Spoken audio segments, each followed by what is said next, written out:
সপোন নাই। ৰাজনৈতিকভাৱে অহাবাৰ দুখন আমি সমষ্টি পাম, গোলকগঞ্জ পাম, বিলাসীপাৰা পাম। বাকী বেলেগ সমষ্টিলৈ কোনো সপোন নাই। এইটো আৰু বাকী ডেভেলপমেণ্টৰ কাৰণে যিবোৰ আমাৰ যিহেতু অধিকাংশ মিউনিচিপালিটি, ধুবুৰী জিলাৰ অধিকাংশ মিউনিচিপালিটি আমাৰ ভাৰতীয় জনতা পাৰ্টিৰ দখলত আছে। গতিকে সেই মিউনিচিপালিটিসমূহে যাতে ৰাইজক সেৱা আগবঢ়াব পাৰে। আৰু পঞ্চায়ত যিহেতু এতিয়া পঞ্চায়ত নাই, এতিয়া আগন্তুক দিনত আমি সেইকাৰণে পঞ্চায়তটো আমি কি কৰিছোঁ, নিৰ্বাচন মুক্ত, ৰাজনীতি মুক্ত পঞ্চায়ত কৰিছোঁ। গতিকে এইবাৰৰ পৰা তাৰমানে কি কোনো গাঁও পঞ্চায়তত কোনো পাৰ্টিৰ এফিলিয়েশ্যন নাথাকে। আৰু এইটো আমি এইকাৰণে কৰিছোঁ যে বহু সময়ত দেখা পোৱা যায় কোনোবা ধৰক ৰিটায়াৰমেণ্টত যোৱা এজন আৰ্মি বা পুলিচ বিষয়া বা চিকিৎসক বা শিক্ষক, তেখেতৰ গাঁৱৰ মানুহে কয় কি যে আপুনি নিৰ্বাচনত অংশগ্ৰহণ কৰিব লাগে, কিন্তু পলিটিকেল পাৰ্টিৰ লগতো সম্পৰ্ক নাই, কাৰণ তেখেতে 3 মাহ আগতে আহিছে বা 6 মাহ আগতে আহিছে, বা পলিটিকেল পাৰ্টিক গৈ পেলাই তোষামোটো কৰিব নোৱাৰে বা সেই মানসিকতাও নাই। গতিকে সেইকাৰণে কি হয়, টিকটৰ পৰা বঞ্চিত হয়। আমি সেইকাৰণে কি কৰিছোঁ, এইবাৰ মই এই বিষয়টো লৈ পেলাই আইন প্ৰণয়ন কৰিছোঁ। আৰু আইন প্ৰণয়ন কৰি যাতে গ্ৰাম্য লেভেলত গাঁৱত যাতে ৰাজনীতিমুক্ত পঞ্চায়ত যাতে গঠন কৰিব পাৰোঁ, তাৰ প্ৰথম পদক্ষেপ লৈছোঁ। এইটো কিহৰ কাৰণে লৈছোঁ, এতিয়া ভাল ভাবি আমি লৈছোঁ। গতিকে আমাৰ যদি পলিটিকেল তেনেকুৱা থাকিলেহেঁতেন নল'লোহেঁতেন। সেই নিয়মখিনি ধুবুৰীৰ ক্ষেত্ৰতো হৈছে, ডিব্ৰুগড়ৰ ক্ষেত্ৰতো হৈছে, বিলাসীপাৰাৰ ক্ষেত্ৰতো হৈছে, যোৰহাটৰ ক্ষেত্ৰতো হৈছে। গতিকে ঠিক তেনেকুৱাকৈ আজি অৰুণোদয় হওক, ৰেচন কাৰ্ডে হওক, প্ৰধানমন্ত্ৰী আৱাস যোজনা হওক, বাকী যিমানখিনি আছে, যে সকলো মানুহে যাতে পায়, দুখীয়াক যাতে আমি সেৱা কৰিব পাৰোঁ, তাৰ কাৰণে নিৰলসভাৱে আমাৰ পণ্ডিত দীনদয়াল উপাধ্যায়ে যিটো কথা কৈছিলে, অন্তোদয়ৰ কথা, যে শোষিত, বঞ্চিত, নিষ্পেষিত, অৱহেলিতসকলক আমি সহায় কৰিব লাগে। Who stand on the last line, যোনে শেষৰ শাৰীত আছে, তেওঁলোকক আপলিফ্ট কৰিব লাগে। আৰু সেই তেনেকুৱা মানসিকতা লৈ পেলাই আমি কাম কৰি আহিছোঁ। ধুবুৰীতো তেনেকুৱাকৈ কাম কৰি যাম। ফাইনেল চূড়ান্তখন আমাৰ 27ৰ পৰা 30 তাৰিখৰ ভিতৰত। কিন্তু ইতিমধ্যে বিভিন্ন ঠাইত লৈ পেলাই বিভিন্ন নামঘৰ কাটি যোৱাৰ ফলত প্ৰতিবাদ আৰম্ভ হৈছে। সেইটো প্ৰতিবাদ কৰিব পাৰে, প্ৰতিবাদ কৰিবলৈ কথা একো নাই, কাৰণ ৰাইজে হিয়াৰিঙৰ ব্যৱস্থা কৰা হৈছে। ধুবুৰীত যেনেকুৱাকৈ চাওক, আজি ধুবুৰীত মই ইয়াত নিজে আছোঁ, মই যে 23, 24, 25 তিনি দিনৰ মানুহৰ হিয়াৰিং ল'ব। আৰু হিয়াৰিং লোৱাৰ পিছত ইতিমধ্যে ৰাজনৈতিক দলবোৰৰ লগত সভা কৰিছে। তাৰপিছত আকৌ গাৰ্জেন মিনিষ্টাৰৰ নেতৃত্বত একোখন মানে সভা কৰাৰ পিছত হিয়াৰিঙত যিখিনি ফাইণ্ডিংছ পোৱা গৈছে, কাৰণ কিয় আমি পঞ্চায়ত বা আমাৰ হেৰিয়ে হওক, ব্লক বা জিলা, এইবোৰ আমি কিহৰ কাৰণে কৰোঁ, মানুহৰ কানেক্টিভিটিৰ কাৰণে। তাততো আমি কিবা মানে খোৱা লোৱাৰ কোনো কথা নাই।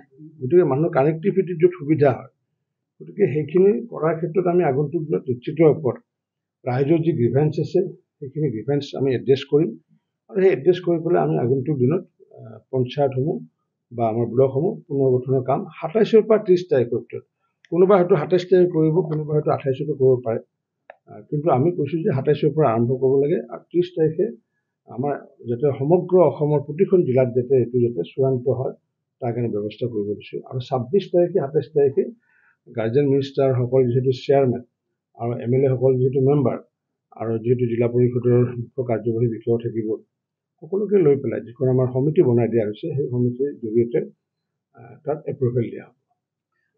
কমটো হোৱা নাই, এইটোতো কম হোৱা নাই। কম হ'বলৈ যোৱাবাৰ তাত কিমান সদস্য আছিলে সেইটো ক'ত লিখা আছে, সেইটোতো ক'তো লিখা নাই। এইটো কংগ্ৰেছে সকলোৱে এটা প্ৰচাৰ চলাইছে যে উজনি অসমত সদস্যতা কম হৈছে। মইতো কৈছোঁ সদস্যতাটো বেছি হৈছে। যোৱাবাৰ আমাৰ আছিলে 42 লাখ সদস্য আছিলে, তাৰ ভিতৰত আছিলে কি যে আমাৰ প্ৰায় 22 লাখ আছিলে আমাৰ অনলাইন আছিলে, অফলাইন আছিলে 20 লাখ।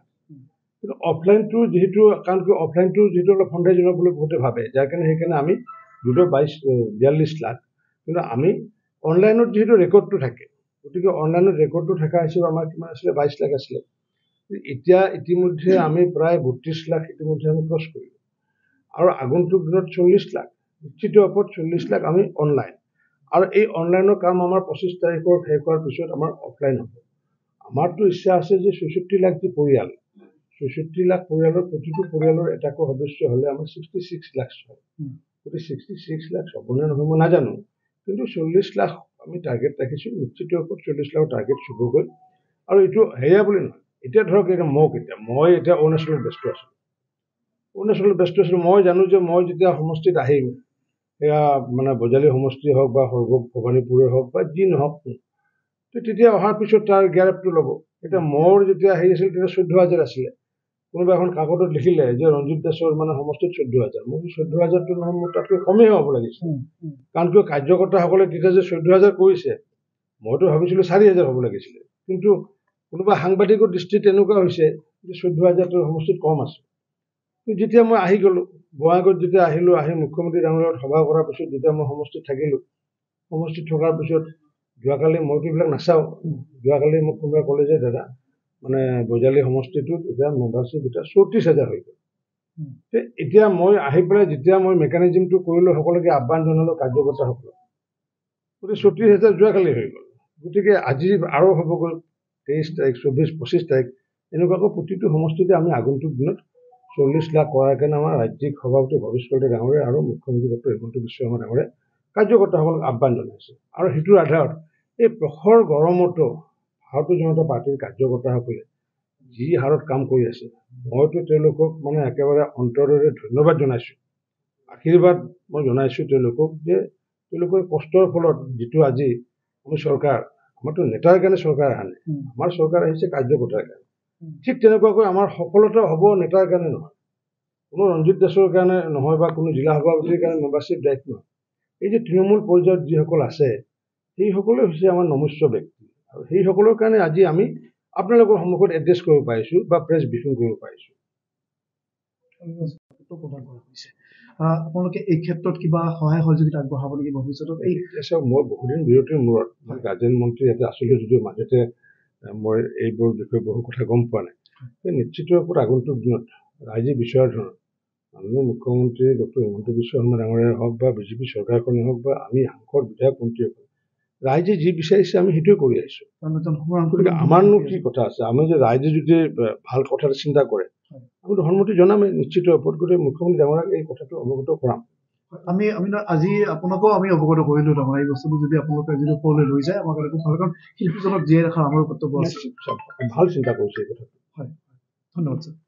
চাওক, মোৰ যদি জীৱনৰ লগত যদি চাওঁ, ধুবুৰীৰ লগত কি এনেকুৱা সম্পৰ্ক মই নাজানো, কাৰণ কিয় যেতিয়া মই ইণ্ডিয়ান ইনফৰমেশ্যন ছাৰ্ভিচৰ বিষয়ে আছিলোঁ আৰু তেতিয়া মই ফিল্ড পাব্লিচিটি অফিচাৰ হিচাপে এই ধুবুৰীত মই এডিশ্যনেল চাৰ্জত মই কাম কৰিছিলোঁ, কাৰণ তেতিয়া মই বৰপেটা আৰু in addition to Barpeta field publicity office এটা ইয়াতে আছিলে, তেতিয়া কাম কৰিছিলোঁ। তেতিয়াও মই 94ৰ পৰা তেতিয়াও মই প্ৰত্যেক মাহে এবাৰকৈ আহিবলগীয়া হৈছিলে।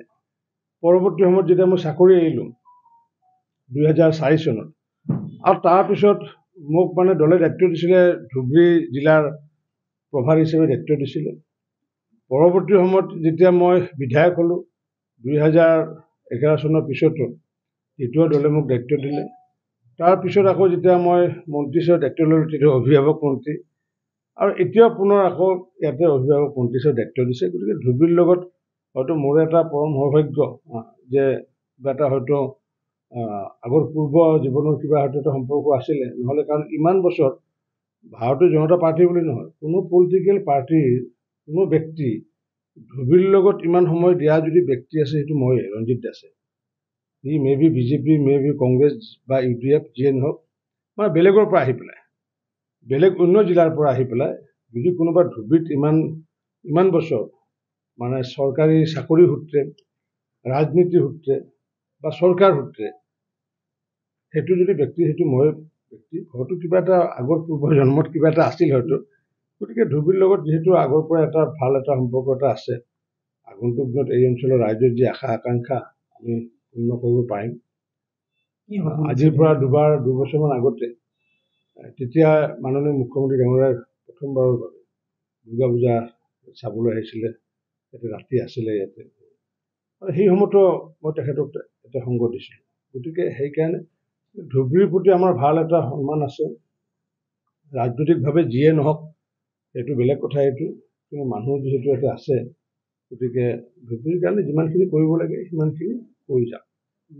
কেতিয়াবা সেইটো অন্যভাৱে আমি নাচাওঁ, কাৰণ কিয় নাচাওঁ, আমি যিহেতু ৰাইজক যিহেতু সেৱা কৰাৰ কাৰণে যিহেতু আমি আহিছোঁ, গতিকে ইয়াতে যিহেতু আমাৰ ৰাজনৈতিকভাৱে ইয়াতে সফলতা নোহোৱা কথাটো বেলেগ। আমি যিহেতু মন্ত্ৰী হিচাপে যদি চাওঁ, তেতিয়াহ'লে আমি আমাৰ যি নীতি, যে আমি যিহেতু সমতাৰ কাৰণে আমি শাসনত অহা নাই, আমি আহিছোঁ সেৱাৰ বাবে।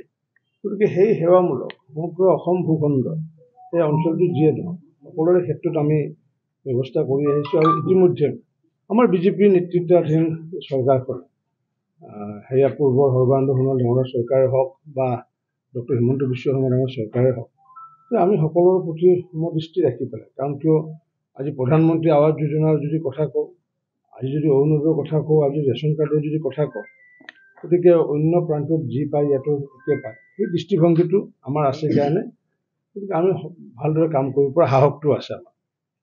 কিন্তু কোৱা নাই কোনো যে ৰাহুল গান্ধী বুলি নহয়, যিকোনো ব্যক্তিৰ ক্ষেত্ৰত এইটো কোনো কৰিব নাপায়। কাৰণ কিয় এইটোৱে কি কৰে, আমাৰ সামাজিক পৰিৱেশটো বেয়া কৰে।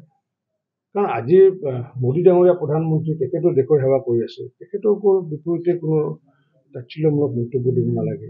বা ৰাহুল গান্ধী হওক বা যিকোনো ব্যক্তি হওক বা অসম গণ পৰিষদৰ অতুল বৰাই হওক বা যিমান থাকে, কাৰণ সেইটো আমাৰ কাৰণে পৰিৱেশ নহয়, ভাৰতীয় জনতা পাৰ্টীৰ কাৰণ সেইটো পৰিৱেশ নহয়। এনেকুৱা তাচ্ছিল্য মন্তব্য দিয়াসকল, মই ভাবোঁ যে তেওঁলোকে যি ভাৰতীয় জনতা পাৰ্টীৰ যি নীতি আদৰ্শ, কাৰণ এইবোৰ নকৰাকৈতো আমি চৰকাৰ পালোঁ। গতিকে এই মাজতে সোমাই পেলাই এইবোৰ কৰাটো কোনো প্ৰয়োজন নাই নহয়। এইবোৰ নকৰাকৈ আমি 16 চনৰ চৰকাৰ পালোঁ। গতিকে আমিতো তেতিয়া ৰাহুল গান্ধীকতো তাচ্ছিল্য কৰা নাছিলোঁ নহয়। গতিকে তেনেকুৱাবোৰ কোনোবাই হয়তো কৰে। এতিয়া কাৰ মুখতনো লেকাম দিব? এতিয়া 42 লাখ সদস্য, আমিতো লেকামো দিব নোৱাৰোঁ এতিয়া। কিন্তু মই ভাবোঁ যে সুস্থ ৰাজনৈতিক যিসকলে পোষকতা কৰে, সেই পোষকতা কৰা ব্যক্তিসকলে এনেকুৱা ধৰণৰ মন্তব্য দিব নাপায়, যি মন্তব্য দিলে অন্য মানুহত দুখ পায় বা কষ্ট পায়। কাৰণ কিয় আমি সকলোৱে ভাৰতৰ সন্তান, আমি সকলোৱে মহান ভাৰতীয়। সেই দৃষ্টিভংগীৰে আমি চাব লাগে, কাৰ কি কৰণীয় আছে কৰক। মইতো সভাপতি যেতিয়া থাকিলোঁ, মইতো সভাপতি থাকোঁতে মই অপজিশ্যনৰ কংগ্ৰেছ দলৰ সভাপতি ৰিপুণ বৰা ডাঙৰীয়াৰ নামটো মুখেৰে এদিনো নল'লোঁ, এদিনো লৈ পোৱা নাই যেতিয়া মই সভাপতি আছিলোঁ। আৰু সেইটো মোৰ এটা নীতি। সেইটো মই যেতিয়া বিধায়ক থাকিলোঁ সৰ্বভোগ সমষ্টিত, অপজিশ্যনৰ কমিউনিষ্টৰ নেতাৰ নাম মোৰ মুখেৰে এদিনো নাছিল। মোৰ কি দৰকাৰটো আছে? কাৰণ তেওঁলোকে না মোক দিব, না মোৰ পৰা খাব, না আমাৰ দলৰ কিবা ক্ষতি কৰিব পাৰিব। মোৰ দলৰ কাৰ্যকৰ্তাসকলক সহায় কৰিব লাগে, মোৰ সমষ্টিৰ মানুহক সহায় কৰিব লাগে, দুখীয়াক সহায় কৰিব লাগে। সেই নীতি লৈ পেলাই গ'লেহে সুস্থ ৰাজনৈতিক পোষকতা কৰা বুলি কয়। গতিকে এইবোৰ আল্টু ফাল্টু এইবিলাক কথা কৈ পেলাই যোনে নহওক কিয়, কংগ্ৰেছ বিজেপি ইউডিএফ যোনে নহওক কিয়, সেই পৰিৱেশেদি মানুহৰ মনত কি মনোকষ্ট পায়। আৰু সেই পৰিৱেশৰ কাৰণে কি হয়, সংবাদ মাধ্যমৰ প্ৰতিও বহুতে কি হৈছে, লাহে লাহে আঁতৰি আহিব ধৰিছে। যে এই ঘটনাৰ পিছত বহুকেইটা তেনেকুৱাকৈ প্ৰৱেশ হৈছিলে, কিন্তু সেইবোৰ পুছবেক কৰা হৈছে। আমাৰ অসমত যিমানবোৰ তেনেকুৱাকৈ প্ৰৱেশ কৰা হৈছিলে, সেইবোৰ পুছবেক কৰা হৈছে। কিন্তু যিমানখিনি ধৰা পৰিছে, সেইটোতো আমাৰ হাইপথেটিকেল কথা হ'ব। ধৰা পৰাটো বা যি দেখিছোঁ আমি সেইটোহে ক'ব পাৰিম। ধৰা যিসকল পৰিছে পুছবেক কৰা হৈছে। যিকেইটা ধৰা পৰিছে সেইকেইটা পুছবেক কৰা হৈছে, সেইকেইটা আহিছিলে, বাকী তাৰ ওপৰত এটাও অহা নাই। সেইটো যদি আপোনালোকে যদি ষ্টৰি বনায় যে কিমানটা বা আহিল, ভিজিল আছে, তাতে BSF আছে, অসম পুলিচ আছে, সেইকাৰণে ধৰা পৰিছে। নহ'লে এইকাৰণে ধৰা নপৰিলেহেঁতেন। কেইটামান ধৰা পৰিব নেকি? বাকীখিনি যাব দিব নেকি? একেলগে যদি আহিছে যে এইকেইজনে যাওক, এইকেইজনক আমি ধৰি ৰাখোঁ, সেইটোতো হ'ব নোৱাৰে। যিকেইজন ধৰা পৰিছিলে সেইকেইজন আহিছিলে, সেইকেইজনক পুছবেক কৰা হৈছে, বাকী এজনো অহা নাই। এতিয়াও পৃথিৱীত এনেকুৱা ধৰণৰ ঘটনা ঘটিয়ে থাকে। কাৰণ কিয় যিহেতু এটা প্ৰব্ৰজনৰ যিটো বিষয়, প্ৰব্ৰজনৰ বিষয়টো এটা নতুন বিষয় নহয়। প্ৰব্ৰজন হৈছে এটা গ্ল'বেল ফেন'মেনা। গতিকে প্ৰব্ৰজন কিয় হয়? প্ৰব্ৰজন সেইকাৰণে হয় যে মানুহৰ খাদ্যৰ অভাৱৰ কাৰণে, শান্তিৰ কাৰণে, জীৱনৰ নিৰাপত্তাৰ কাৰণে মানুহৰ সময়ে সময়ে প্ৰব্ৰজন হয়। আমি সকলোতে প্ৰব্ৰজন বিভিন্ন জাতি জনগোষ্ঠীৰ মানুহ বিভিন্ন ঠাইৰ পৰা বিভিন্ন ঠাইত প্ৰব্ৰজন হৈছে, বিভিন্ন কাৰণত হৈছে। সেইটো এটা কাৰণ। কিন্তু আমাৰ যিহেতু ভাৰতবৰ্ষক যিহেতু আমি ডেম'ক্ৰেটিক এখন সেয়া, লগতে সংবিধান যিহেতু আমি মানি চলোঁ, গতিকে আমাৰ যিহেতু সীমান্তৰে আমি বেলেগক আমি সোমাব দিয়া নাই। যিখিনি ধৰা পৰিছে পুছবেক কৰা হৈছে। তাতে এতিয়াও দুৰ্গা পূজাক লৈ পেলাই বিভিন্ন ধৰণৰ নিয়ম, এতিয়া এনেকুৱা এটা ঘটনা ঘটাৰ পিছত ভাৰত চৰকাৰৰ বিশেষকৈ মাননীয় নৰেন্দ্ৰ মোদী ডাঙৰীয়াই লৈ পেলাই তীক্ষ্ণ নজৰ ৰাখিছে। আৰু মই ভাবোঁ এইটো পূৰ্বৰ যিটো পৰিৱেশ পৰিস্থিতি আছিলে, পূৰ্বৰ পৰিৱেশটো পুনৰ বাংলাদেশত ঘূৰি আহিব বুলি মই আশাবাদী। আৰু ইয়াকে নিৰন্তৰ প্ৰক্ৰিয়া ভাৰত চৰকাৰে চলাই আহিছে। গতিকে মই কিন্তু সেইটো ভাবোঁ, কাৰণ সময়ে সময়ে সংঘাত থাকে, সময়ে সময়ে তাতে মিত্ৰতাও থাকে।